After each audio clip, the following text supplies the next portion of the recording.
Hello students of class 10th. Now let's move on to chapter number 3rd of your economics book.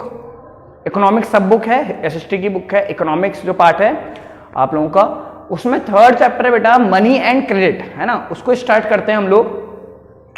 चलिए, money and credit का मतलब क्या है भाई? Money मतलब पैसा, क्रेडिट मतलब उधार, है ना. तो मनी एंड क्रेडिट मतलब है कि जो आज के टाइम पे जो इकोनॉमी चल रही है, पैसा मार्केट में घूम रहा है, हमें कोई भी चीज़ लेनी होती है तो हम पैसे देके उसको खरीद लेते हैं. कोई हमसे उधार ले सकता है पैसे से, उसे चुका सकता है वापस.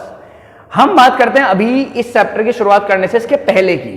तो मनी आने से पहले जो सिस्टम चल रहा था उसका नाम था बेटा बार्टर सिस्टम. ये मनी के आने के पहले की बात है, बार्टर सिस्टम. बार्टर सिस्टम में क्या होता था? चीजें एक्सचेंज की जाती थी. फॉर एग्जाम्पल, एक पर्सन है बुक सेलर, है ना, किताबें बेचता है, और एक पर्सन है जो क्या किसका मालिक बना है इसको, बुक शू बना, शू बेचता है ना, जूते बेचता है. तो एक पर्सन बुक्स का व्यापार करता है, एक पर्सन शू का. अब ऐसे केस में जब मनी नहीं थी तो ये लोग क्या करते थे, बुक वाला जाता था शू वाले के पास, है ना, और शू लेके आता था. अब जूते वाले को बदले में वो क्या देता था? बुक्स दे देता था. तो ये इधर से इधर आ जाता था, ये इधर से इधर आ जाता था. ये सिस्टम तो कब बनता था? मनी के आने से पहले. लेकिन देखिए, लग तो बहुत आसान रहा है कि शू वाले ने बुक्स ली, बुक्स वाले ने शू ले लिए, लेकिन इतना आसान है नहीं ये सिस्टम, है ना.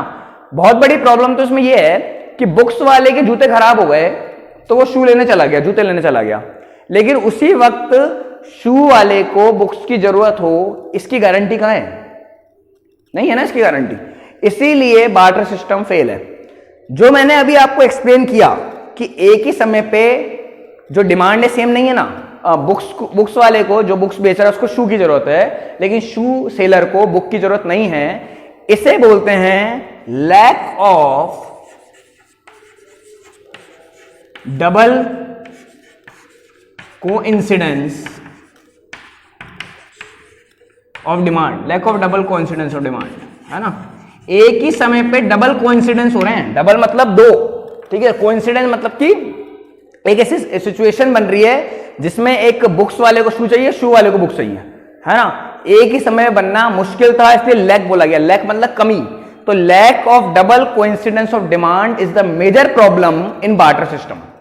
बार्टर सिस्टम के समय ये सबसे बड़ी प्रॉब्लम थी. बाकी तो चल ही रहा था, चलाना तो पड़ेगा सही ना. प्रॉब्लम क्या है? मनी तो है ही नहीं. उसके बाद धीरे धीरे करके क्या हुआ, मनी आ गई, या हम बोले मॉडर्न करेंसी आ गई, जो दो फॉर्म में बांटी गई. करेंसी में, जो नोट हमारी जेब में है, और कॉइन्स में, है ना भाई. नोट हमारी जेब में और कॉइन्स, सिक्के, इसमें. ये मॉडर्न फॉर्म ऑफ मनी है, मॉडर्न फॉर्म ऑफ करेंसी है. इसमें ही पुरानी वाली प्रॉब्लम नहीं है. आज अगर मुझे शू मेरे खराब हो गए और मुझे शू लेने जाने हैं, तो ऐसे केस में क्या होता है कि मैं मार्केट में जाता हूं, शू लेके आ जाता हूं. उसको ऐसा तो नहीं बोलता कि मैं टीचर हूं, मुझसे पढ़ ले, है ना. तो उसके बदले हम ऐसा कर लेते हैं एक्सचेंज सिस्टम. ऐसा नहीं है, क्योंकि प्रॉब्लम है, वो पढ़ना ही नहीं चाहता, तो है ना. तो और वही बात है ना, डबल कोइंसिडेंस होना बहुत मुश्किल था ना बार्टर सिस्टम में, उसको मनी ने आके हटा दिया. अब क्या होता है, अब हमें कोई भी चीज लेनी होती है, चाहे वो 5 रुपए की हो, 5 करोड़ की, हम उसको एक्सचेंज कर लेते हैं मनी से, ठीक है. तो वो सिस्टम पहले वाला खत्म हो गया. अब बात आती मनी आती कहां से, है ना. तो नॉर्मल सी बात है, अगर हम सिंपल लैंग्वेज में बोले तो गवर्नमेंट मनी को सर्कुलेट करती है. आज जो सिक्के और जो रुपए हमारी जेब में होते हैं, नोट होते हैं, वो गवर्नमेंट की तरफ से हमें दिए गए हैं. उसकी वैल्यू गवर्नमेंट ने डिसाइड की है, ठीक है. लेकिन गवर्नमेंट की कौन सी ऑर्गेनाइजेशन है जो मनी को बनाती है? तो करेंसी नोट्स को तो बनाता है आरबीआई. आरबीआई की full form reserve bank of India. तो रिजर्व बैंक ऑफ इंडिया तो क्या है? जो इंडिया का सेंट्रल बैंक है, वो करेंसी नोट्स से छापता है. कॉइन्स उसका काम नहीं है. ये मैंने आपको ऑनलाइन क्लास में बताया था. कहां लिखे? तो कॉइन्स काम है बनाना फाइनेंस मिनिस्ट्री का, वित्त मंत्रालय, है ना. ज्यादा अंतर नहीं है वैसे. आरबीआई एक तरह से देखा है लोड कम करना है बस आरबीआई का, है ना. आरबीआई के पास बहुत लोड है, बहुत काम है. तो सिक्के वैसे भी कम डिनोमिनेशन में बनते हैं. आप अगर 1 रुपए के सिक्के बनाओगे, आपको 1 लाख बनाने पड़ेंगे, तब जाके वो 1 लाख रुपीज टोटल होगा. नोट आसान है, 2000 के आप 50-500 नोट छापेंगे तो 1 लाख हो जाएगा, है ना. तो बात यह है कि फाइनेंस मिनिस्ट्री को किसके लिए चार्ज दिया गया कि कॉइन्स आप बनाओ अपनी मिंट में, जहां कॉइन्स बनते हैं उसको मिंट बोलते हैं, मिंट, है ना। और आरबीआई अपनी पेपर करेंसी बनाएगी, है ना, नोट बनाएंगी। तो ठीक है, ये हालांकि ये बुक में शायद कोर्स में नहीं है, आरबीआई का नाम तो है ना, आरबीआई करेंसी छापता है, इतना नाम है। ये ऐसा नहीं है कि नोट कौन छापता है, कौन छापता है, लेकिन ठीक है, मैंने आप लोगों को आने वाले फ्यूचर के लिए इसको क्लियर कर दिया कि बार्टर सिस्टम था पहले, बहुत ज्यादा प्रॉब्लम आई, डबल कोइंसिडेंस और डिमांड बहुत बड़ी प्रॉब्लम थी।